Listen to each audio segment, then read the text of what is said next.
Hi, Sonja. It's great to see you and chat about your book, Healing Love. So, yeah, I'm glad you could come. Yeah. I wanted to ask you, tell me what inspired you to write this book and how did it come about? Well, what inspired me was the Lord. I don't think I would have written it otherwise. I felt compelled to write it. I don't remember what year I wrote it. You've just written it. You've just read it, haven't you? Yeah. I think it was early 2000, and now we're in 2018. Okay. So it's a long time ago that I actually wrote the book, and it's a long time ago that I was compelled to write it. So, but yeah, I was compelled to write it because I just felt God show me and tell me that I must put into writing what we were going through and what we were experiencing. But I don't consider myself to be an author by any means, because actually learning was a challenge for me as a child. So for me to write a book was not part of my reference of like a dream or I want to be an author, never ever. So it was really, really God's instruction and compelling, and that's what motivated me to do it. And did you find that challenging or did it come naturally? I didn't find it at all challenging. In fact, once I started, I couldn't stop. It just happened. And the comfort for me all the time was knowing there's something called an editor. So I was just going to put down what God was telling me to do, and then I gave it to the editor. And I knew the editor would just fix everything. Okay. So it wasn't a challenge. It wasn't difficult, no. Okay. I see that your first several chapters were honed in on certain family members in the beginning of the book. So the first chapter was about your mother, and I see she was a huge, significant role in your life, and she's quite a pioneering spirit. So I wanted to know, is there anything that you have carried through, any values or things that you've carried through to your family that you've learned through your mother? I think we could talk for the rest of the day about that. Because you say my mother was pioneering and inspirational to me. Well, she still is. My mother's in her 80s now. And, you know, we have mom's teas and we're involved in Oikos ministries and everything. And everything that I do, I can hear her words ringing in my ears on so many levels. When it's raising the children, when it's dealing with finances, if it's an academic thing or a practical thing or a spiritual thing, it's like my mother's in my head, you know, but obviously more in my heart. But yeah, so I would say she has a very, very big impact on my life still today. Okay. And I think that's possibly why I started the book with my mother as the first chapter, because of her tremendous impact on my life and continued influence in my life. For the good, yeah. Because she's actually of Norwegian heritage, so she's got I don't know how much you know about Norwegian culture. Not much. No. Not much, but they have tremendously strong family principles and ethos, and so that was a big thing in the way we were raised as her children. So that just came through to answer the question about did it affect me, did it influence me in any way with the raising of my own children? Definitely, because I found that the way I was raised is how I carried that through to the raising of our children. So it has gone from generation to generation. You can't help it really, because it was such a strong part of our lives. It became part of, you know, our blood, you know, the bloodline. It just really, really, really came through. So yeah. Okay. And what would you consider one of the highest values that you've passed on through to your children in the way that you've mothered through your mother's influence? Such a good question. I would say a God-fearing attitude to everything. And first and foremost, everything's back to God and what would God say and what would God think. Followed by love. I experienced from my mother an unconditional love, which to me was a reflection of what came second, and that is first was God and then her. So she was constantly to me an example of unconditional love. It didn't always go well with my mother and I. There was a season where I thought she was too firm and strict and hard, and felt she was too hard on me and not, you know, gentle and soft and kind and loving. But when I look back and I see that how much love she was actually showing in that, and it must have been much harder for her to be tough on me And that was love. That was unconditional love, you know. And her children were so very, very different, as every mother knows. Your children are just nobody. Not one of your children is going to be the same as another, you know. And I'm so impressed by the way she loved each one for who they were. And she never made one feel less than another or more than or whatever. So the two things that stand out for me is her putting God first, and secondly, her unconditional love. And I would hope, let me say, that has influenced me for the good and been able to be a directive for me in my own parenting. I would hope that it has, because it had such an impact on my life as a child that I hope my children can feel the same, that they've been unconditionally loved, because I know that's how I felt from my parents. Yeah, and I'm sure they did, hey? Reading through your book, I did see a thread of, just being there, making them a priority in your life. Then I've done my mother proud. And more so the Lord. That's what He wants. He wants us to share His unconditional love that He has for us. He wants us to be that example to others. So I hope that they know that they know Him through that example. And this was quite a chapter to read, as it went from the fact that it's a miracle that you conceived, to giving birth, to then finding yourself in a physical challenge with her sickness, to raising her, and then eventually getting a diagnosis and the labels, and then to finally work through something that wasn't a common sickness. You had to work through that. So it was quite a chapter to read. So in your book, you said, in suffering, we are able to share deeper love. Explain that statement and just expound how this helped during the time with Missy, your daughter. You're asking some very deep questions. First of all, I want to say that I'm impressed, because clearly you've read this book very intently, because, I mean, you know a whole lot of stuff from, as I said, it's such a long time ago that I read the book, but I'm actually really pleased to know that you read a chapter and you've got all of that from the chapter, what you've just shared. I think, wow, that's fantastic, because if that's what people can get from it, and seeing that story unfold, I was going to say, no such word. What is this? What is Unfolding. Unfolding. Yes. That's right. If somebody can read that chapter and experience that story unfolding like you've just expressed so beautifully, actually, I think that then that's why I'm starting to realize why God wanted me to write the books, all that time ago. Yeah. So, but to answer your question, as I say, it's a very deep question, and it might not be terribly easy for me to answer. Yeah, we understand that, because you've experienced huge suffering, and through that, I'm sure, a deeper love. I think it's even with the understanding of what Jesus did on the cross and how He suffered and how much love He must have had for us, and all that. So I think there's just a huge, your lifespan of your children's lives that you've experienced.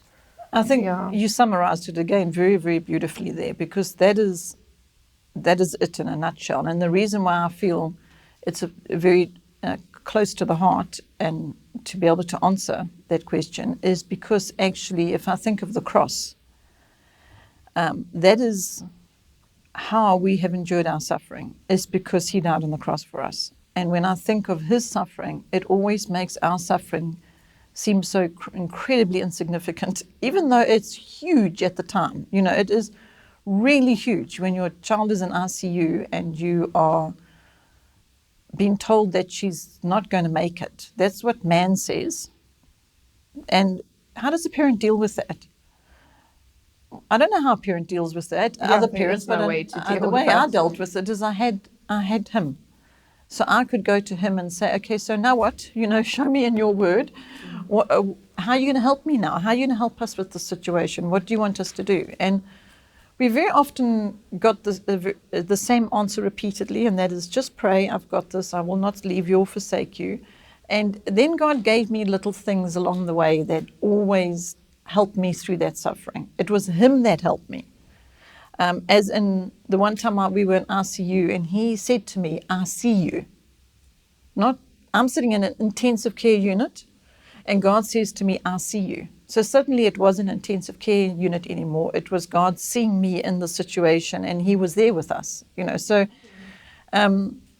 the suffering, I just wonder how I would have come to have experienced the closeness of God had I not been sitting in that suffering to that extent. Now, everybody's going to experience God in different ways and have a different experience of Him through their journey in life. Yes. But to me, I think a couple of the books I've written will speak about how this suffering has been like a sweet satisfaction almost because of the fact that it has drawn us closer and closer and closer to Him. Yeah. And caused us to have a greater dependency on Him and a greater love from Him and understanding His unconditional love. So there was my mother in practice sharing unconditional love. She was like an example of unconditional love to us, not just my mother and father. Yeah. And then our own life experiences, I was now experiencing God's unconditional love in my suffering. And I experienced it more there than in other places. So it's almost like I really, really can identify and embrace the scripture of consider it pure joy when you suffer all kinds of trials, because you can think about the joy in the trial, but it's even better when you start thinking about it as it happens. So now you've got a trial coming and you go, He says I must consider this joy. And you actually get excited about the trial because of what He's going to teach you through it and what you're going to get, the satisfaction almost, the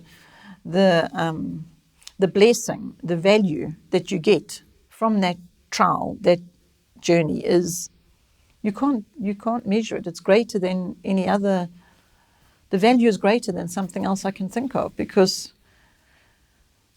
But I'm sure it wasn't always that way. I'm sure there were times where you were physically, emotionally, and I'm sure even spiritually challenged in being so depleted that you find yourself in a very hard spot. And then in that time, during your daughter's suffering, how were you able to encourage her to be positive and joyful? Well, you see,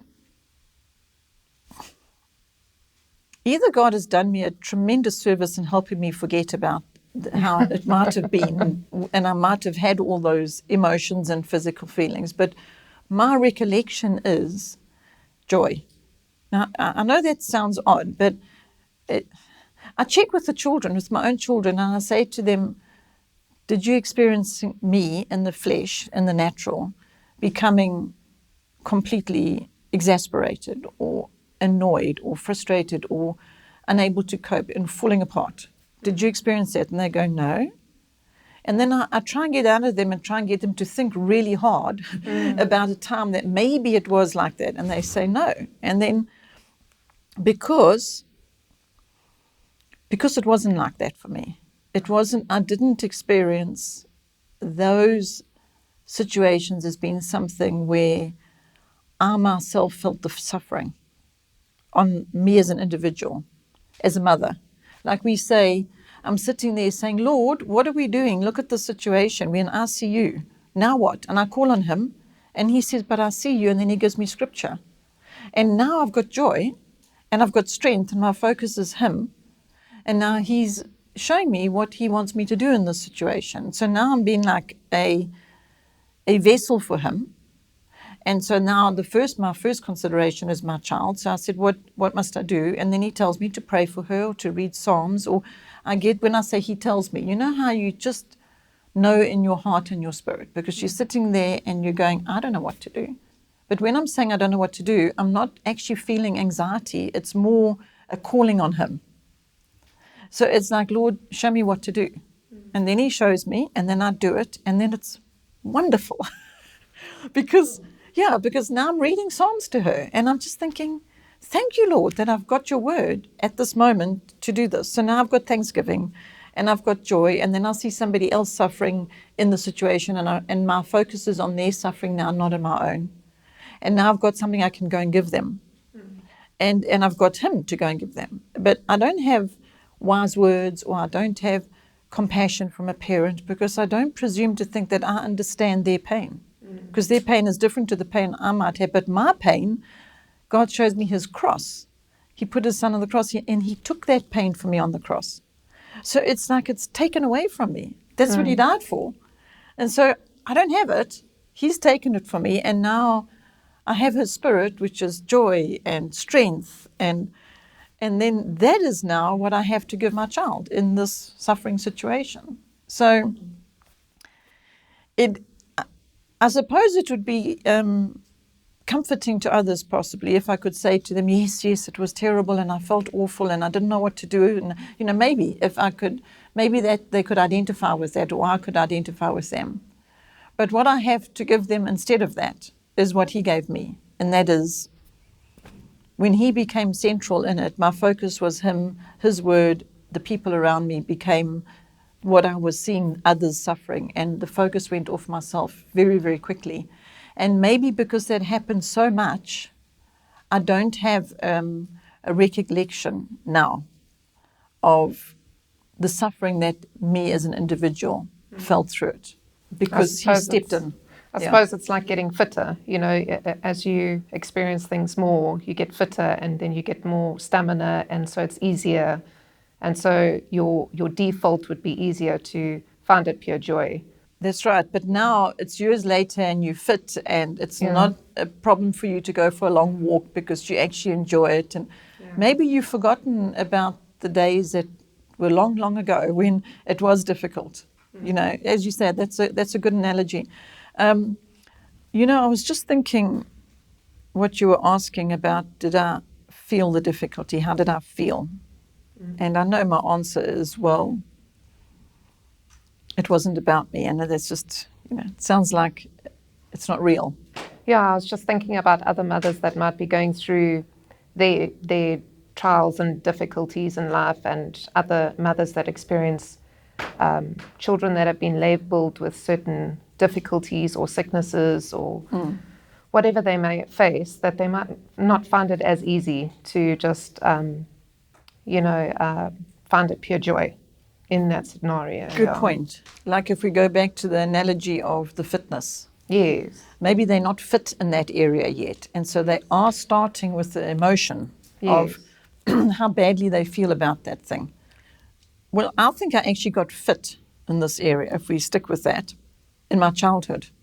And possibly my physical emotions and feelings and everything else were already been strengthened during those struggles. Because I recall as a child really, really having some emotional strain and difficulties, because I was labelled and because I was learning adult and all those things. I found learning very difficult, and I didn't fit into the system the way people fit into the system. And fortunately, my mother picked up on that and took me home and started home educating me. And then it got better. But as I mentioned previously, she wasn't all soft and kind the way I wanted her always to be. She was very, very firm. It was a tough love type of a upbringing. But her love, as I've said, was unconditional, but she was very firm. But the suffering that I had from the system was where I think that in those years I didn't know then to consider it pure joy. And I didn't know then that I could run to the cross the way I know it now. And I didn't have that personal experience of the suffering of Christ on the cross and knowing that he took the sin of the world on the cross. I didn't know it in the way I know it now. Yes. And so it's almost as though he replaced everything for me. The suffering that I had as a child was real, like what you're saying. Maybe there's people that are really feeling that suffering now, in whatever their crisis is right now, which I no longer experience it that way because I have Christ and because I've understood the hugeness of what the cross means. And when I just say I've understood, I've experienced it in ways that have helped me to have his strength to go through every trial that I face. That's why I can consider them pure joy. It's like all of them are pure joy. Yeah. But when I was a child, it wasn't like that. I know it wasn't. I know that I suffered the ridicule of others. The common thing that I see that a lot of adults deal with in their adult, when I say I hear, and people tell me about the difficulty they have in their adult life from being bullied in school. Yes. And I think I could be one of those adults had I not come to know about the cross, had I not come to know that he told us he laid down his life and took the sins of the world upon the cross, and he asked us to die to self so that he can live. And because I can do that, because I have his life and not mine, my life can be dead. And all that came with that from my childhood, even though I had parents that were so attentive to raising us and taking care of us with unconditional love, and that kept me being able to survive that. Yeah. But what about those that didn't have loving parents, and what about those that don't know Christ? And then they're going to be suffering in the natural, in ways that is unbearable to them, I would imagine. And so the gift I have for them is Christ, to say that you die to self, and the more you die to self, the more of him you have, then it doesn't become about our own suffering anymore. It really, really doesn't. Yeah. So it would be like a mind shift in the sense of taking your mind and your focus off the situation and turn it to Christ, and to tell yourself to find the joy in the situation. Because there is. Yes. Yeah. There's joy in him. Yeah. So if we can take our focus not just off the problem that we're looking at, but off ourselves as well. I think that's where it actually starts. I think it starts with we become self-focused, and it's now about us, and this problem is too big for us. It is a natural tendency. All of us do it. I do it. I mean, if I can rise up today and I can face something that's a huge difficulty, and my immediate natural response will be going, oh, what am I going to do? No. But because of this, these valleys and the suffering, I've learned to just quickly call on him. Don't wait. Call him and, Lord, help me. What am I going to do about this? I don't feel equipped. I don't feel able. And you can have all those negative emotions flooding you in your natural. But then the moment you call on him and you go to him, his word says, consider it pure joy. His word says, I will not leave you and forsake you. I'm there. I'm in the situation. And he says that he's got it. This is okay. And then it's okay, isn't it? It's okay after that. Suddenly the problem that was insurmountable to us, he says, but I move mountains. Yeah. Oh, yes, of course. But as you say, now you have got to go. I'm going to have to trust him for that. Yes. Or I'm going to have faith. And, but I don't have enough trust. Or I don't have enough faith. That's how people might respond. I don't have enough trust for this. Well, I must say that I think one of the key things might be, in my own personal experience, is simplicity. Because to me, I just simplify it. If he said, trust me, well, then let's trust him. I'm not going to wait for me to have the right level of trust to be able to trust that this mountain's going to be moved. I'm just going to go, okay, well, I trust you, Lord. You said you'll move the mountain, so I'm trusting you for that now. And I just do. I just decide I'm going to. Like you said, it's a mind shift. Childlike faith. Yeah, exactly. Just, okay, I'll do that. And I see him move the mountain time and time and time again. It's exciting. That's very exciting. The next chapter was about your miracle number 2. My miracle number, before you go off my miracle number 1, God's miracle number 1. Yes.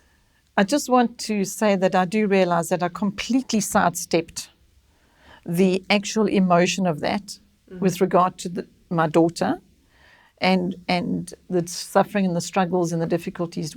I must just, before we completely move away from that, say to you that if I do go there in my flesh, in myself, if I do, I can identify and realize that I probably would weep buckets. I probably would.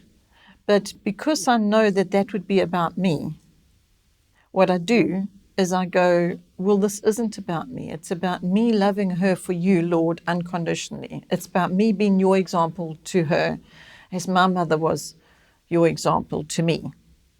So what I do is I remove my own pain. So it's I'm just saying this before we move off that to say that it's not that it doesn't exist. It's just that I don't see how it's going to help anything. It's not going. God didn't tell me to do that. He didn't say, "Now I need you to feel the pain for this, and I need you to feel the pain of your daughter." And I don't.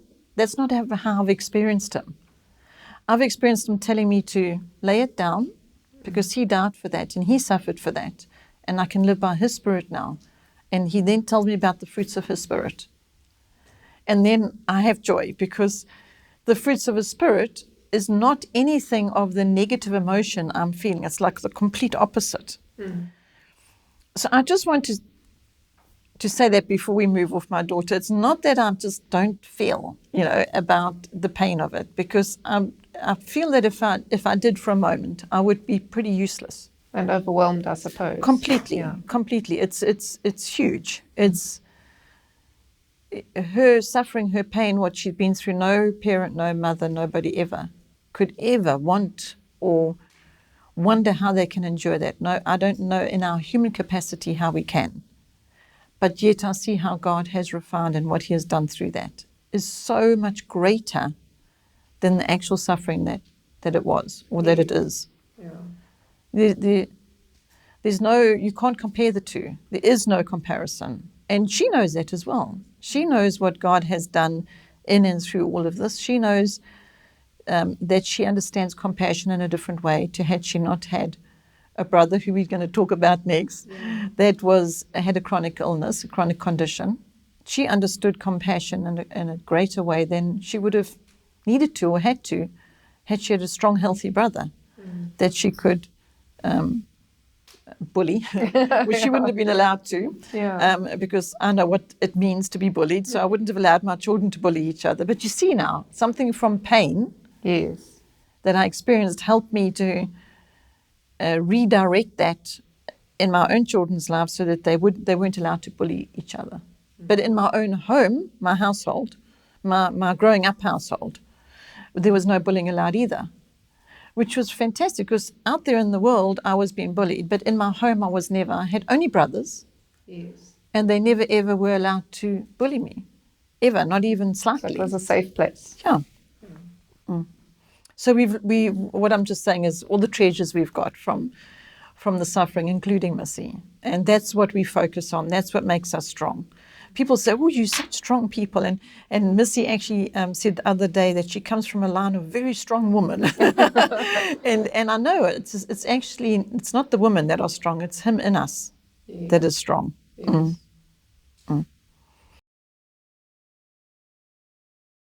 Okay, so now we're on miracle number 2.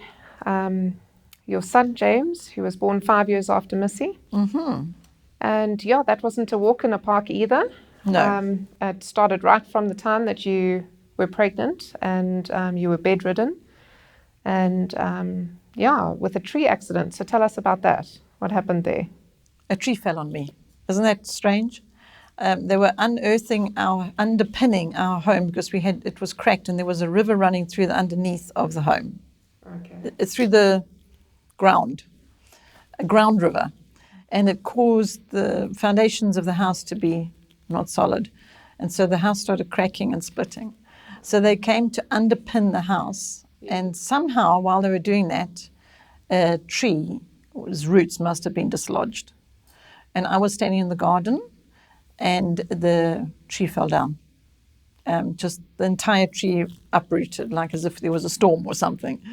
And it fell where I was standing. So I was pinned to the ground with this big tree around me. So they had to get chainsaws and saws and cut it away from me.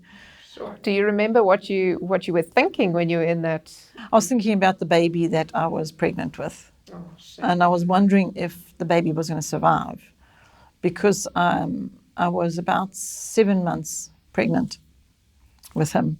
Sure. And I was wondering if he was going to make it, because it was a bad fall, and I was stuck on my stomach, face down, So I was wondering what was going to happen about the baby. And so I think mostly for safety, the consideration of the baby, they did put me into bed rest after that. But my back was damaged. So it wasn't easy for me to walk around and they couldn't do anything about the damaged back because of the baby. So we just waited the 2 months out, and then I had a cesarean section because of that. Obviously, I had a damaged back, and it was the safer way to go. And there'd been so many complications with the first birth that it was also decided that was best. So little James arrived, and he was perfectly healthy. Yes. Chubby, bubbly little boy. He's got a Zulu name, Jabulani, which means joy. Sure. So, But later on, he had his own set of complications as well. I remember reading, is it a hemorrhage scares? Yeah, he had brain hemorrhages, which made his body paralyzed, but that passed completely. So he didn't have to have brain surgery or anything, which they thought he would have to have. Yes. So that was a passing thing. The thing that wasn't a passing thing that stayed with him for the rest of his life was he was diagnosed, I'm going to say a big medical word, with a condition called osteogenesis imperfecta. Osteo bone, genesis beginning, imperfecta being not perfect from the beginning.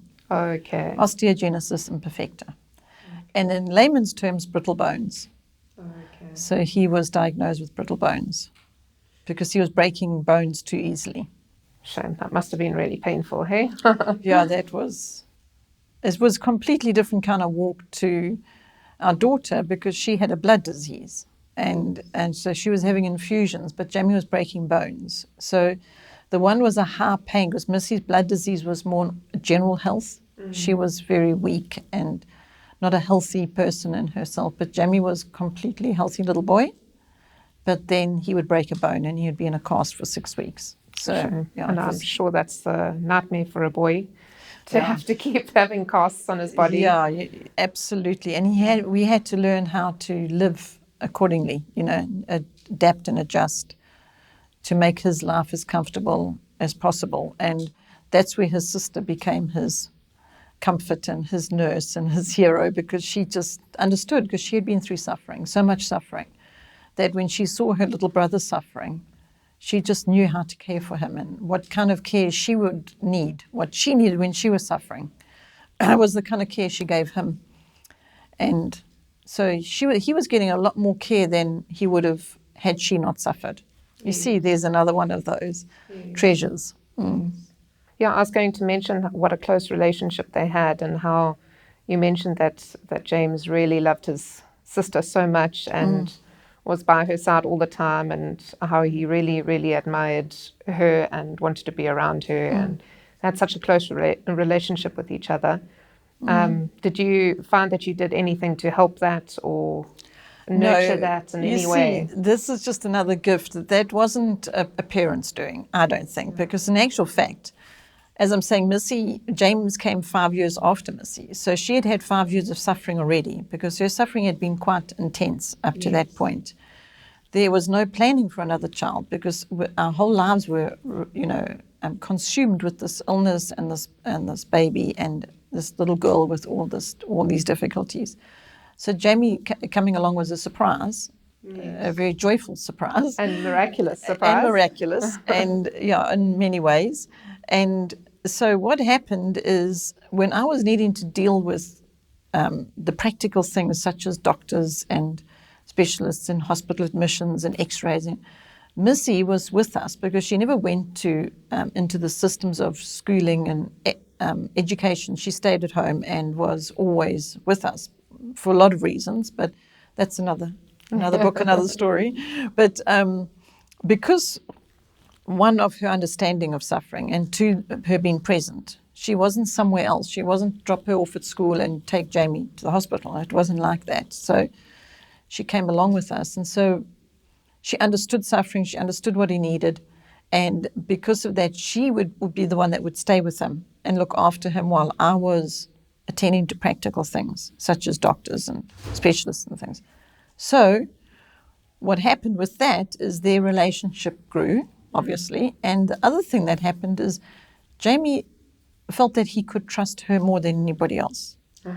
Because, I was taking him to a place that he was having to have blood tests and stuff. So his mom was actually taking him into this place where they're jabbing needles in him.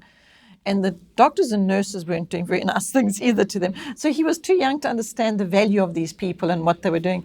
But his sister, she just did all the nice things, you know, played games and drew pictures and told him stories. And so you can understand why she became the most important person to him, and he only wanted her. He only wanted, when he was suffering, he only wanted Missy. He used to call her Mamas.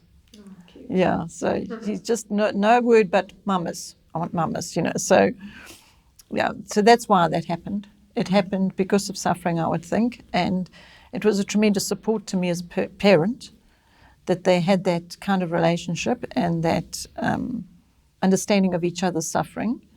And went the other way, because when Missy went to have infusions and stuff, Jamie would be invited to go somewhere. Like, you know, why don't you come and spend the day with us, Jamie? Because, you know, your sister's going to hospital. It can't be nice being in the hospital all day. And he would say to them, but she needs me, you know. Yeah. Why would I not be with her? She's going to have her infusion. I want to be there, you know.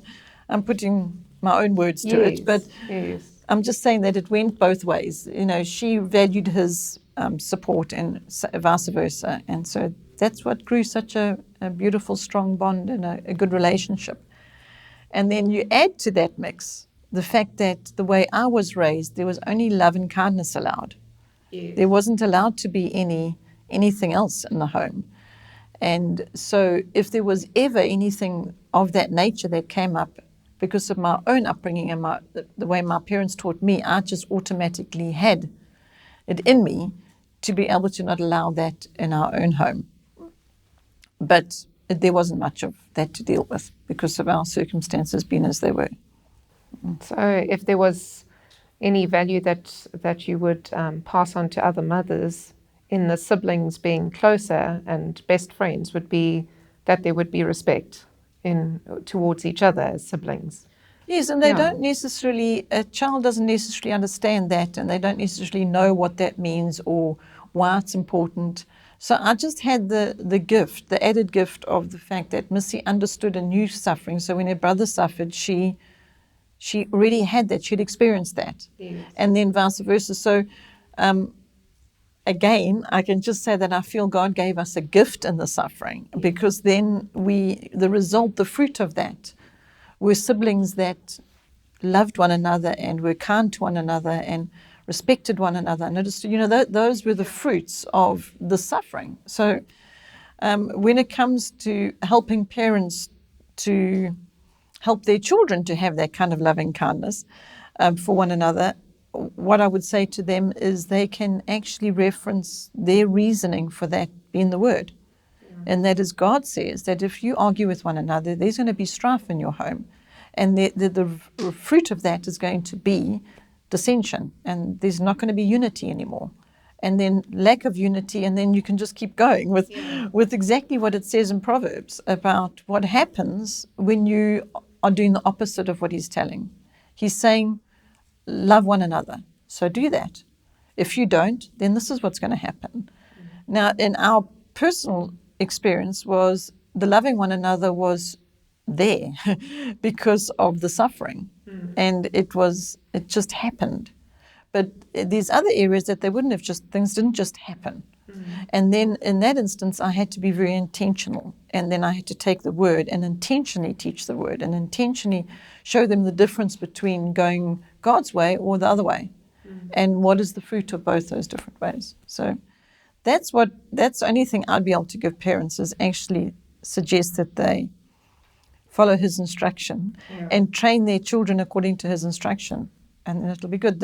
One mom said to me, the one time she said, I feel as if I'm going to have to go through a whole lot of suffering to learn what you've... So I said, no, that was the journey God's taken us on for the purpose that he needed it to be. And it doesn't mean that you're only going to get those wonderful treasures by going through suffering. And I say that, and then I instantly think of the cross, and I think what he had to endure for us to have the greatest gift of all, and that is to have his life and the fruits of his spirit. Fantastic. But he had to die for that, so that we could have the fruit of his spirit. So that's great suffering. Okay, now chapter 4, you spoke about your husband, and yeah, what his role was in the whole thing, and yeah, that must have been a whole another set of struggles, as marriage takes two to work at, and it's not easy on its own. Never mind all these additional medical things that you guys faced as a married couple. So, how long have you and Greg been married for? Now, normally a wife is supposed to answer that question. But in our marriage, it will be Greg that will tell you exactly how many years and what year and what. But I've got to think a bit. Oh, I think it's 31. sure, that's fantastic. I don't know the year. Do you know that? But Greg would know. Okay. So I'm really giving myself away here. Yeah, so with all the high demands and the medical things you guys faced as a married couple, and obviously the demands of you being in hospital and him being at home or at work, how did you guys manage to get this to work? You mean looking after the children with their health? In your marriage. In the marriage. Yes. Oh, okay. Well, once again, we had the advantage of having the Lord as our center, because Greg is a man of faith, a giant man of faith, and he just wouldn't accept anything other than walking by faith. So if I had situations or events that arose that caused me to even think about having a tiny bit of doubt about something, or anxiety even, he would be the one that would bring the word and say, but God says this. He says we're not to be anxious. So by being anxious, we're not going to be able to hear him, because we're going to be busy with our anxiety. So let's get anxiety out the way. So because of that, he just kept on bringing things back to God all the time. So from a marriage point of view, I would say that was the glue, as the people like to say. What was the glue that held you together? I would say it's God. And also, he also brought another element into the crisis always. If we were dealing with a severe medical crisis, Greg always brought the unwavering faith. And he also brought a sense of balance by making light of everything.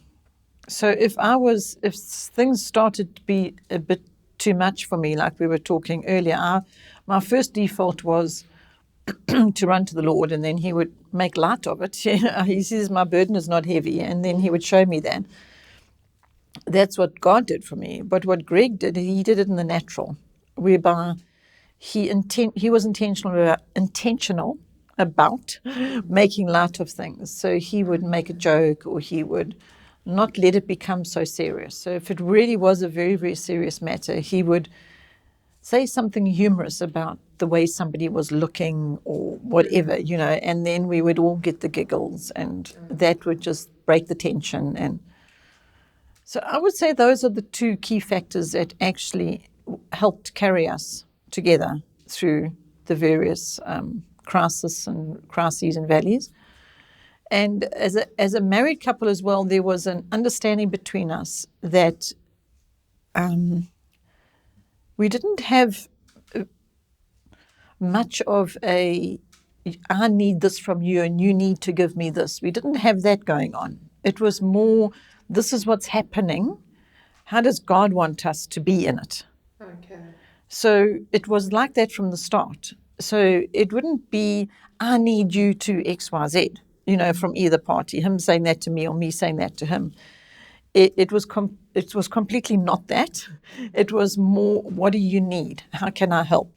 And so I would say to Greg, it's probably better if you come earlier and fetch Jamie, because it's been a long day for him. And so Greg would know that that's what would be helping in the situation. And then that's what he would do, because it was always about that, about how to help one another, because the crisis was so severe that we knew we just had to be there for each other, and that really helped as well, understanding that it wasn't about me expecting of him to be a certain thing. There were also times where the crisis was so severe that he would have his own reaction to it, or I would have my own reaction to it. And so then either one would identify that the other one is struggling in this regard. And so what can I do to help in that? Do you know what I'm thinking about now? I'm thinking about I had to. Greg stayed at home with the children, and I went to Greece for training on the condition that Missy had, the blood disease, because there wasn't the right treatment for her here. And so I needed to go and research and explore better treatment for her. And there was a convention in Greece about this condition. And one of the workshops you could go to during this convention was a workshop for a family workshop, and how to stick together as a family. So I went to this and I thought that would be good. I must go to that because, we're a family. And I got there. There were about 30 parents at this particular workshop, and 2, myself and one other woman, were still married. Oh, gosh. Everybody else was either separated or divorced, or it was quite an eye-opener that to me. I had no idea that marriages had been broken or were broken as a result of the difficulty that the family were going through because of the child's illness. It really, really shocked me that, because I thought, oh my goodness, that's exactly when you need to pull together and you need one another and you need to support one another. And yet this parent now was alone in walking this situation. And it really saddened me. And I just thought, if there's something we can do to help parents to stick together when they're facing trials, then what is that? What is the help we can give them? And then that's when I realized that actually it was because God was the center, and that we had to call on him and we had to help one another to be what he needed us to be, together and individually in the situation. So, but that is a very, very big reality, that crisis and struggles and suffering does actually have a direct impact on marriages, and very, very often. It's not uncommon. Yeah. Puts extra strain on the marriage. You did touch on expectations in the section under your husband. You said that it's better not to have expectations of each other, because then you just line yourself up for disappointments. Yeah.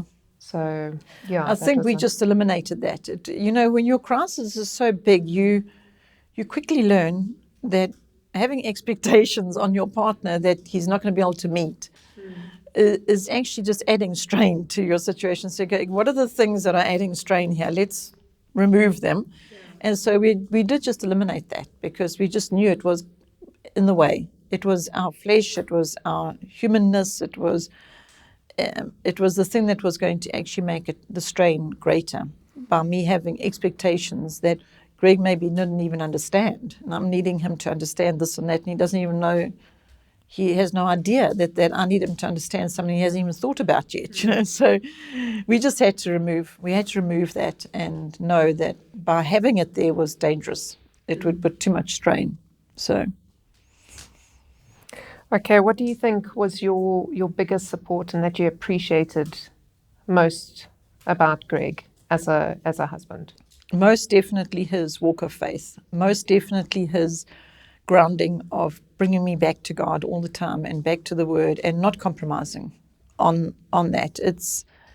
He still to this day will not compromise on that. It's as soon as we have to face something, he will bring the Word and he'll say, but this is what God says. And that's it. And to have that constantly supporting me without a doubt has been the greatest value. One of the things that struck me in the book was that you had communication. You and Greg got together and you sat down and spoke about what you would like from each other. I know you said you shouldn't have expectations, but it's almost drawing a line of what is unrealistic and what's realistic in what you needed from each other. And I know that Greg expressed that he would obviously, for example, need a good night's sleep so that he can function the next day at work to bring home and provide for his family, bring the money home. Whereas I could nap in the day if I needed to, because I was at home with the children. Yeah, so that was I think, quite a vital thing that should stick in marriages, is to have that. Yes, I think that's interesting, because that is an ongoing thing, whereby it's not so much about communicating to meet one another's needs. It's more about the bigger picture, as in, this bigger picture looks like this, as in, there's a crisis in the family. The one child's got a broken bone and the other one's needing an infusion, and I have 2 hands and sometimes I need 4 or 6, and I didn't sleep the whole night because the child in the cast didn't sleep the whole night, and so now I'm not able to function as effectively as I'd like to or need to for the needs. So the discussions were based on the bigger picture generally. So the bigger picture is, this person, being Greg, is providing, and he's needing to have his wits about him in the day, so he can't actually be up all night nursing and then going and functioning in the business world. And so what do we do about the situation? So then we would work out a shift plan. And I think the key here is that we would work out what was required for the bigger picture. So it sort of wasn't so much about the personal individual's needs. What do I need to do for Greg so that he can provide for the family? It wasn't like that. It wasn't about, I need to make sure that he gets his sleep, so I need to not disturb him when he needs to sleep. It was more like an understanding that was arrived at, that, okay, so because he needs to get proper rest before he goes, rises the next day and gets on with the day, we need to do something about that. So what can we do about that? Well, let's do a shift plan. So you take this shift and I'll take that shift, because it landing on just one individual would be too taxing. So I think that's how we would arrive at being able to not go towards the expectation of one another, but more what was required for the bigger picture, and how we can together. And that together actually included the children. It wasn't just always about Greg and I working out the plan. It would be, for example, let's say, and he was working from home, which helped. So let's say, for example, we had all had a really bad night. Then together we would all decide how we're going to cope with the following day. And we would start in the Word, and we'd ask God to help. This is our situation, and now we have to face this. What do we do? And we'd call on Him. And in some instances, it might even have been that, that Greg needed to go and have a sleep on the afternoon, because he had done the whole night shift, because I had needed to get some rest. And so now, because he was going to sleep, we would step in and do what he otherwise might have been doing in that time, like packing books or stamping the books or something. So it became a family agreement where we would then help one another out. And for the greater picture, the bigger picture, it didn't become so much about the individuals in the picture. Yeah. More And of a team effort. Janique, I was just thinking that parents that don't have that, they don't have the other partner, how do they do it? How do they, if like that example I used of when I was in Greece, and there were so many parents there that were single parents, how do they do it? And because I haven't been in that situation, it makes me wonder, how could they manage? Yeah. And so there's been times that we've discussed that with single parents, that, and in fact in our own family we've had tragedy, so that has left, when we lost my brother, it left his wife alone and to raise children. And now you've got it happening right in your family, where you're seeing a woman raising children on her own without the support of a partner. And to answer that, where we've come to with that is in the following way, and that is, one, if a parent has the Lord and can go to the Lord for that support and that help, and actually function in the fruits of the Spirit rather than in their own frailty, because they will have that and they will have difficult times. And the other one is the support systems around them. And I know I've spoken about this quite a bit in various books and things that I've written, the value of the support system around be it your partner or the children or the church or the extended family members, whatever it might be. But that support system, to me, has been vital because we've been able to be strong together. And because of that, I think that's why a lot of the time we've got through the valleys that we've got through. It's not about me as an individual getting through that valley. Like Missy said last week, she comes from a line of strong women. I don't know that it's about me being a strong woman. It's about Christ in me, helping me through that, and also teaching me the value of the parts of the body and the extension of the support system. It's not just about an individual. It's about all the different individuals working together to make it work. And so Greg has just been one of the parts of that. Yeah. And my mind just races to think of all the examples of the number of times our support system has pulled together to help us to get through things.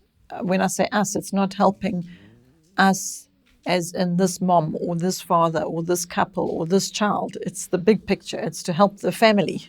So it's this family, the extended family, come together to help this individual family to get through this crisis. So I don't know if that's supportive of, because as I say, I haven't walked the journey of being a single parent, but I do know times that I have felt very alone as a woman or as a mother, because your husband isn't a mother, he's a father, so he thinks differently and handles things differently. And so you don't have another mother in your household, but you might have your own mother, but maybe your own mother's absent, and then what? You know, it's a reality. I mean, when we have mom's teas, moms tell me, well, they don't have a present mother in their life. Their mother either abandoned them, or she's passed on, or she is around, but she wasn't a very kind mother, possibly. And so now they struggle with knowing how to be that for their children if they didn't have that example. So if those parts are missing, what I would suggest, if they're not there to access, to find another way to create a support system. And then also not to become dependent on that support system. To me, my dependency must be on God alone. And then the support structures that are around me are His doing. Like, it's giving other people opportunity to be blessed. Because you know how He says it's greater blessing in giving than there is in receiving. So if your support system is encouraging or creating an environment where people can keep giving to one another, well, that's going to be a very positive experience for everybody, you know. And God's going to smile on that because that's how He's made it to be. That's how He wants it to be. I don't think He wants a single parent out there suffering and struggling on their own. Don't think that's His picture for that. Yeah.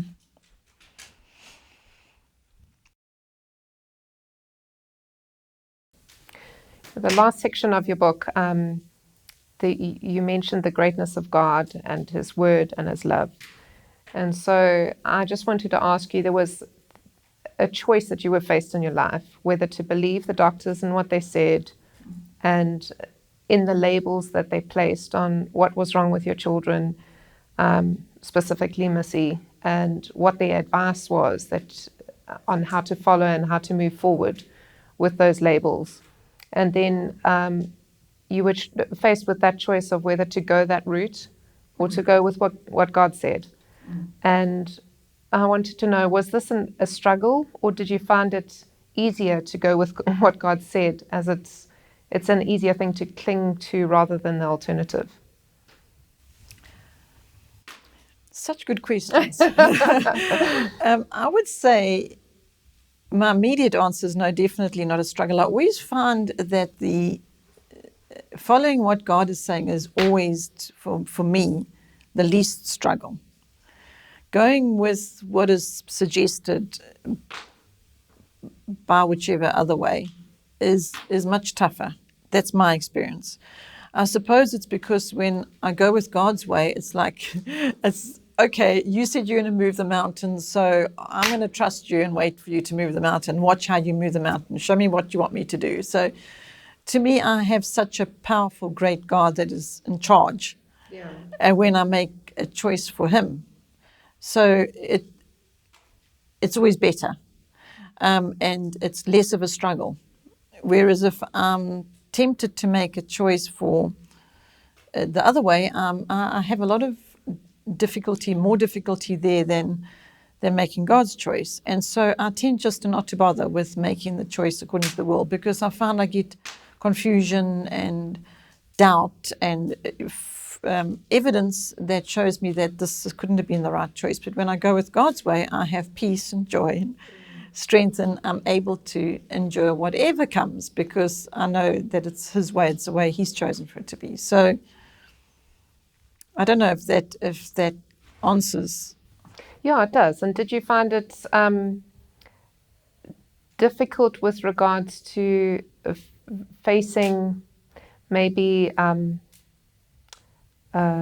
resistance with choosing that way?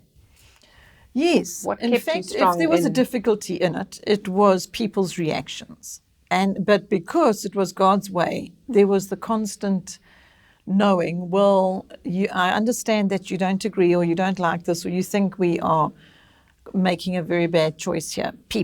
That's people's reaction.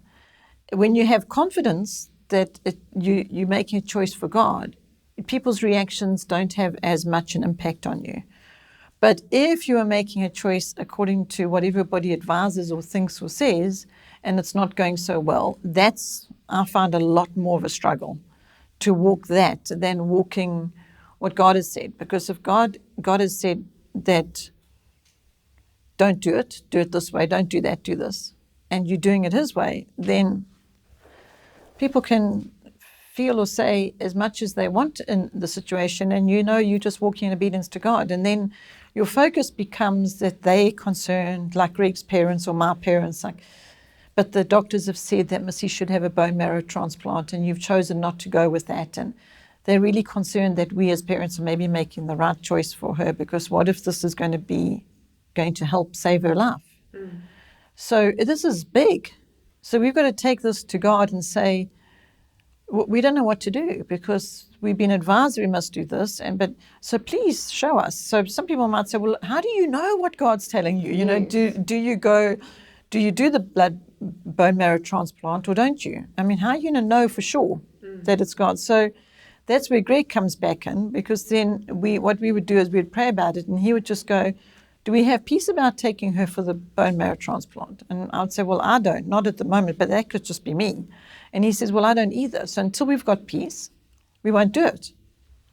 So you see that where I was talking about the strength and the value of having his faith, that he was just so matter of fact about it, that it didn't give me an opportunity actually to spend time in worrying about something. So then, because I was waiting to get to a place of peace for either way, I would then be intentional. I'd be praying about it and really seeking God, show us, and then we started learning how to recognize that this is God, and he would confirm it, and these things would happen, and then scripture would come, and in the natural, suddenly your parents are going, well, if you do choose to not have the bone marrow transplant, we do understand, and we're there for you. And that's a change of heart, and you start to see things happening, going, so God doesn't want us to do this. So he is giving us peace about not choosing the bone marrow transplant.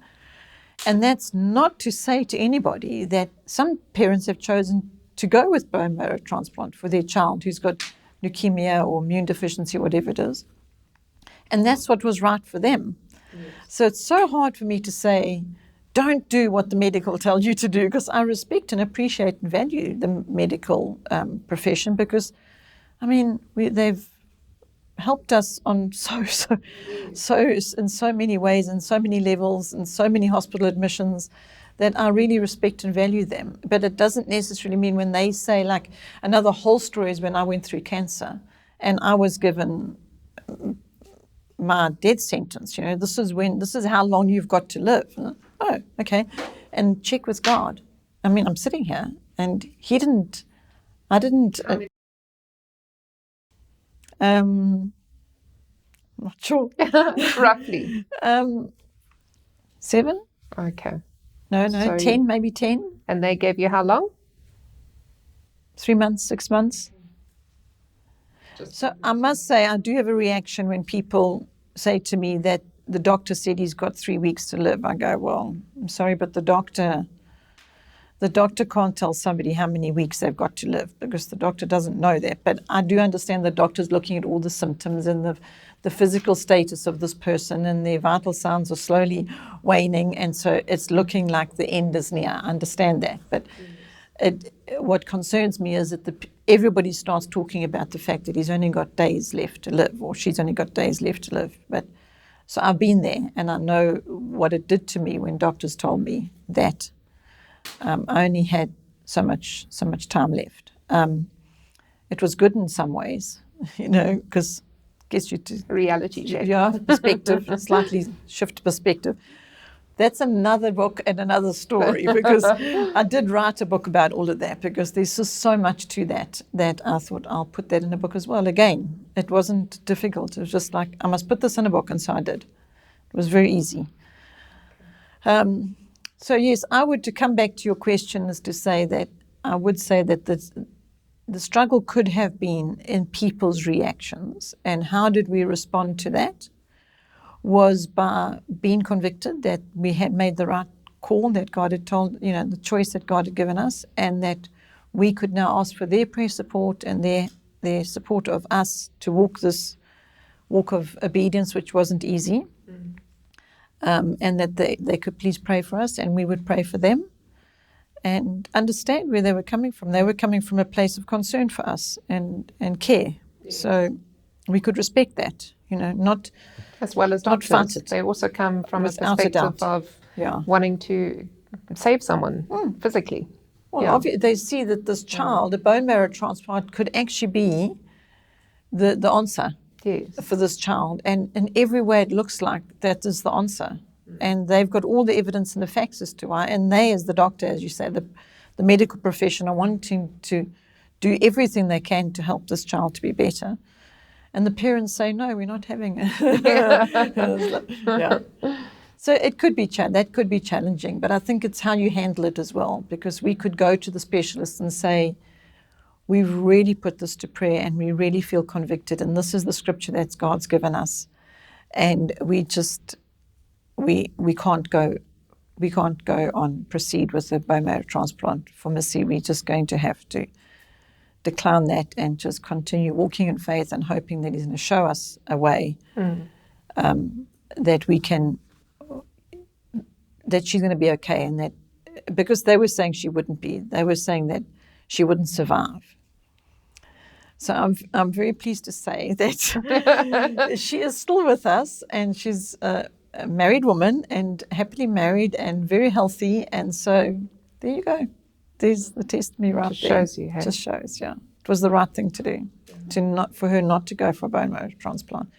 But that's just, I'm picking bone marrow transplant because that's what came to my mind. But that was just an example of how many times we were faced with making a choice that was not in accordance with the way everybody we knew thought it should be. Yes. And God showed us a different way.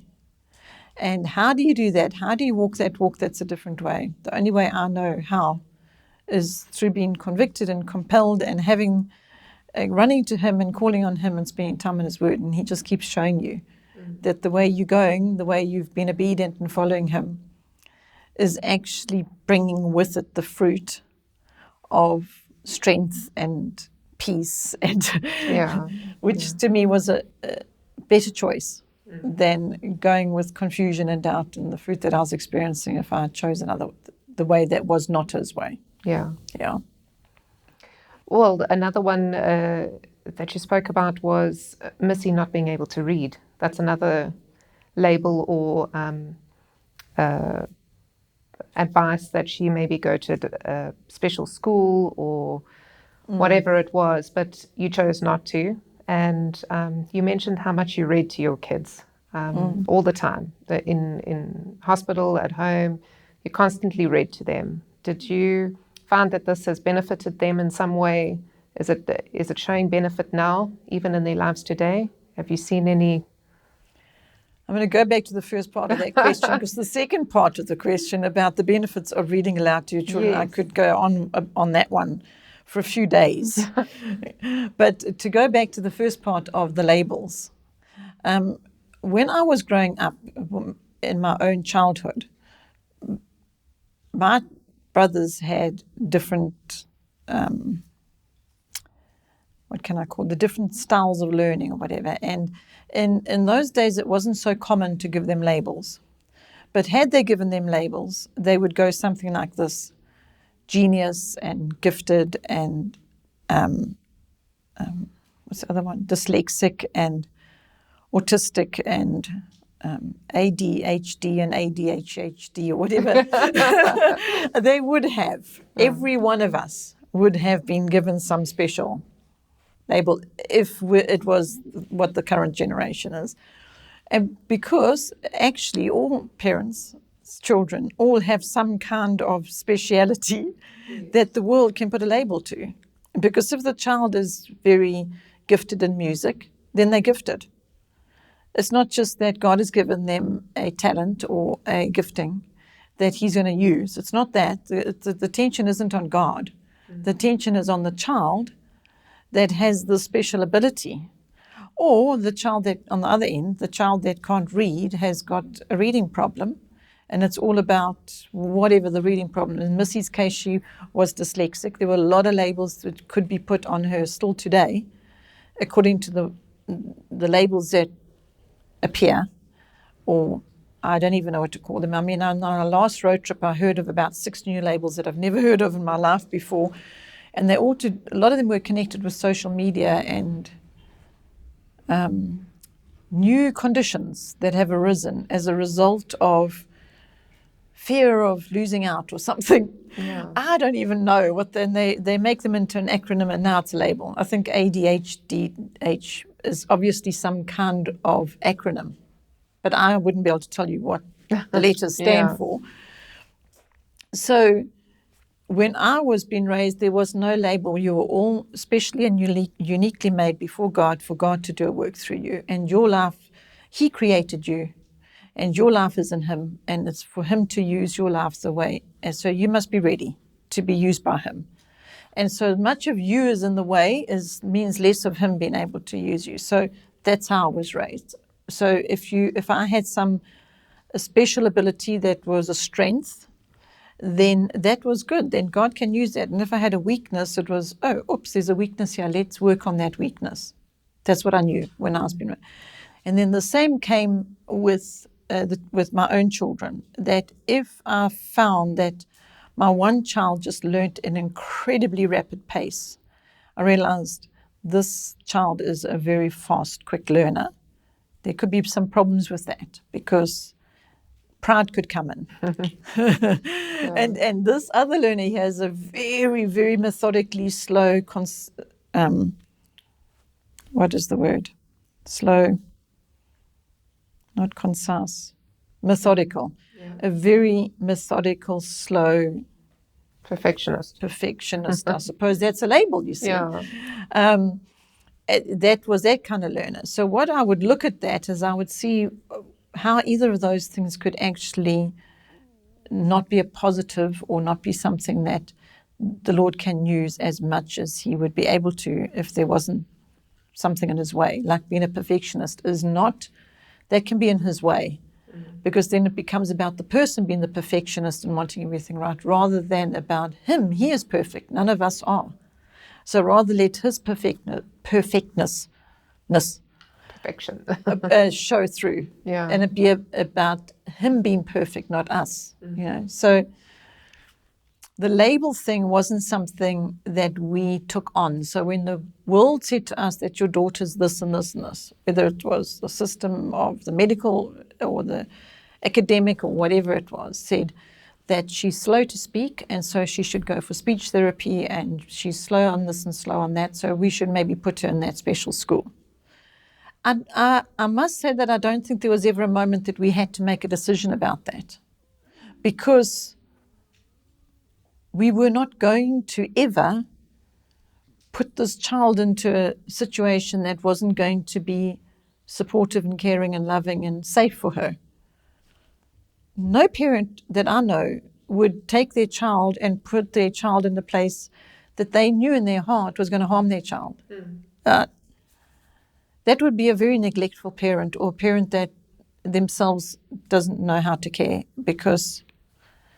But clarification on that point is not that the special school is a harmful place to be. It's more in Missy's situation with her health. Exactly. I'm glad you cleared that, because the thing is, it's not about, I mean, special schools have their place for sure, and they actually help a lot of people and a lot of children. But we as parents knew that that was not the place. We were not going to be putting her in a special school because she had difficulties. It was clear to us that that's not what we were going to do, because what we needed to do was help her. We as the parents needed to help her with those difficulties. So it became more about us helping her to read than us taking on the prognosis or the diagnosis of, well, she's dyslexic, so she's not going to be able to read, and she's going to be this and she's going to be that. Well, actually, that's not what God said. God didn't say she's got all these problems and so she's going to be that. He told us that he has created her and she is perfectly made in his sight. So that's what we held on to, that rather than all the things that were wrong. There was enough to deal with, with medical, like you said. The learning actually was really way down on the list of our focus and priority. The learning happened along the way when it could, because the focus was medical and her health and just helping her to survive the day, get through the day. And the learning did happen. It wasn't completely just shelved, like, oh, well, we won't worry about her academic learning. We were conscientious with it as well, but it just wasn't the priority. So in that, you read a lot to your children, which I'm sure had many benefits. Can you tell us what benefits you think? Depends how much time you've got. Just a few on the top of the list. Okay. Reading to the children was something that I have discovered to be the most amazing gift, because it was a practical thing that I could do when there wasn't anything else left to do. And so consequently, as you said, from what you've read, I spent many, many, many hours reading aloud. And so we've read bookshelves of books aloud, and I didn't know at all at the time when I was doing that, the benefits, the values, the learning opportunities, the training. I did not know all that was taking place. And I was doing that because a little boy in a cast and a little girl with needles in her tummy, getting her daily infusion. And he can't draw or color in or anything else because his shoulder and his arm and everything else and he just needs to be comfortable and out of pain. And I need to get the little girl's focus off her pain and her needles. So I'm going to read them a story. Now, because there's not much else I could do in that situation, if you think about it. You see if you know any children that if you say to them, I've got a story to tell you, I've got a story to read you, they're going to say no. I don't think there's many. Maybe I haven't come across children that will go, no, they don't want a story. Maybe in today's generation it's like that, because it's nicer to play a game on their phone or something than sit and listen to a story. I don't know. But at that time, when our children were being raised, they didn't ever not want a story. It wasn't a problem to encourage them to listen to the story.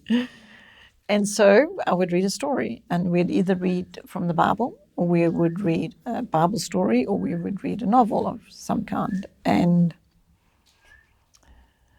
I didn't know all the good it was doing at the time. I've learned after that. That's why I said I need a lot of time to be able to give you the benefits of that.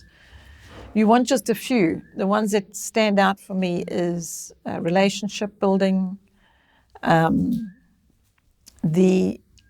unity in the family,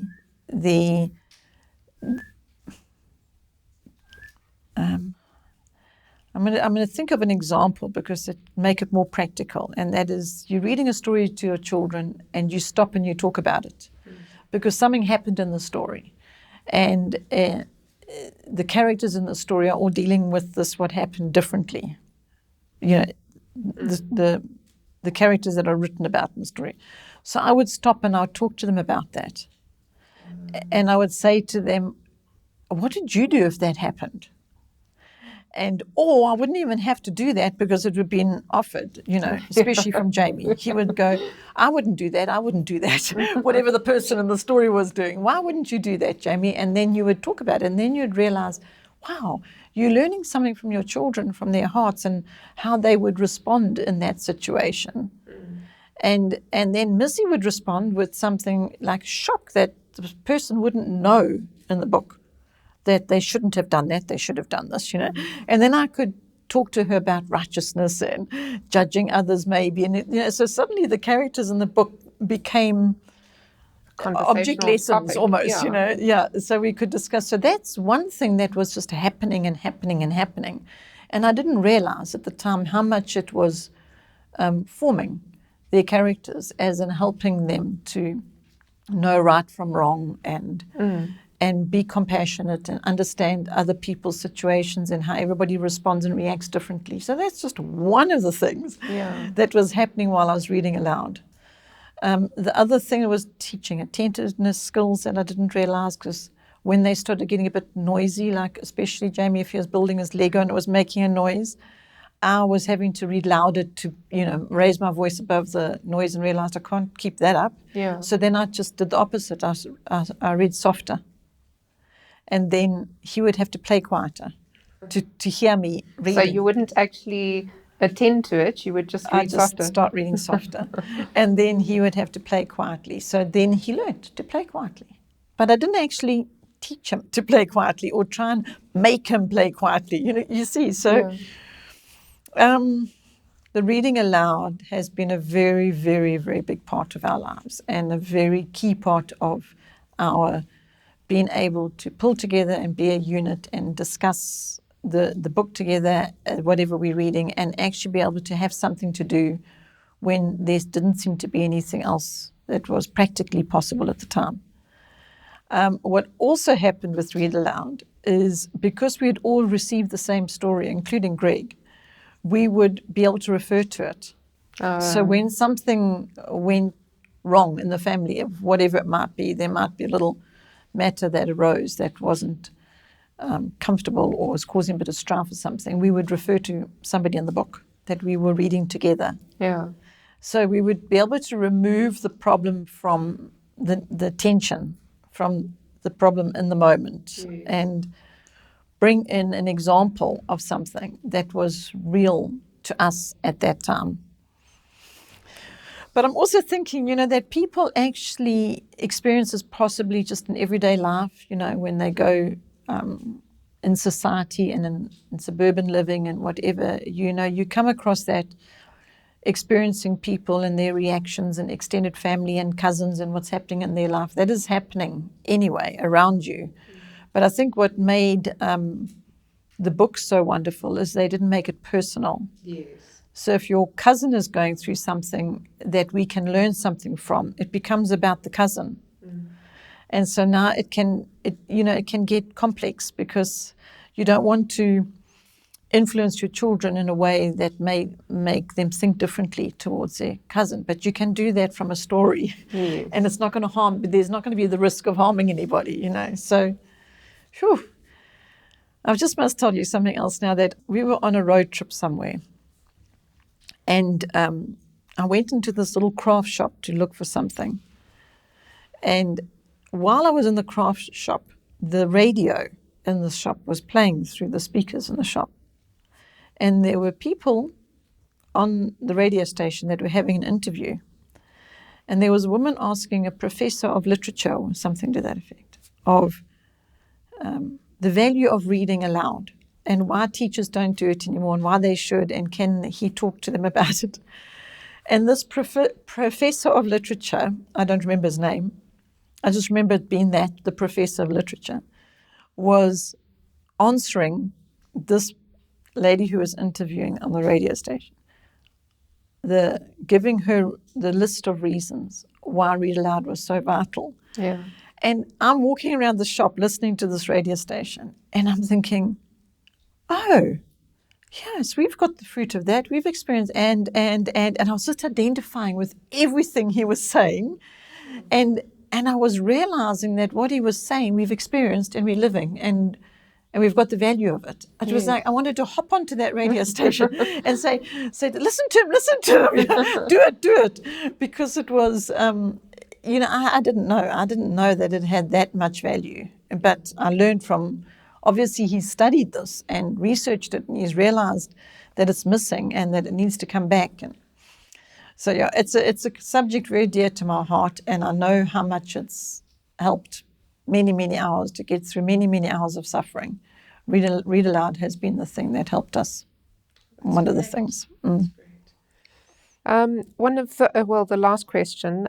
You mentioned in your book how grateful you were that the Lord teaches us to seek the purpose, His purpose, and to use every opportunity presented as a moment for His healing love to be poured out.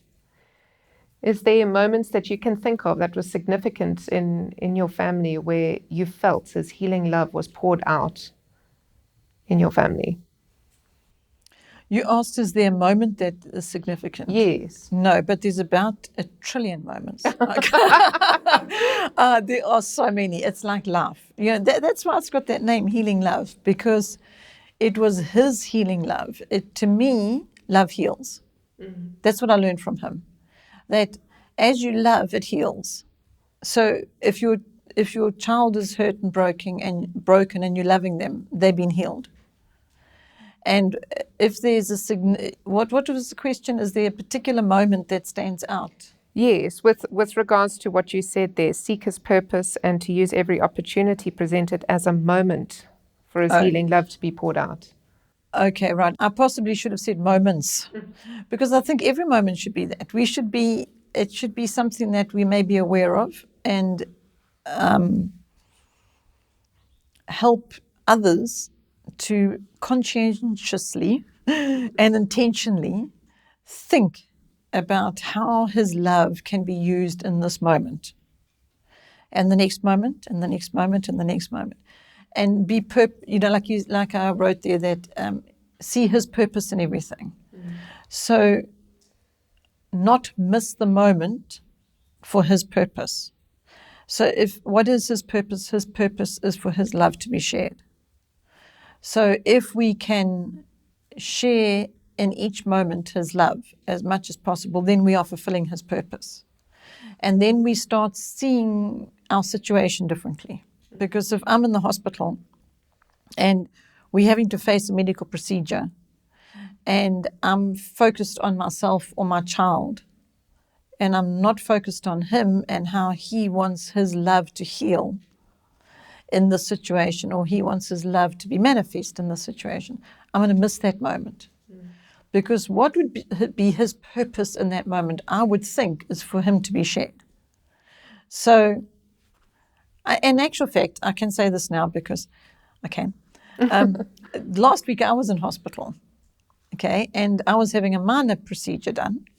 And in that, I was experiencing one moment after the next, where he could be shared. Where people in that environment maybe don't know that there is a God that loves them and that they can be healed. And so I had an opportunity to be able to be aware of what is the greater purpose here. Is it for me to be in this hospital having this procedure? And that in itself was a big purpose, and I'm thankful for it. But what about more than that? What about his greater purpose? Because we're so small, really, in the greater scheme of things, So that's what I was saying there. It's just to bring people's attention to being intentional about every moment that they can, to use it as a moment to see His purpose, and His purpose is to share His love.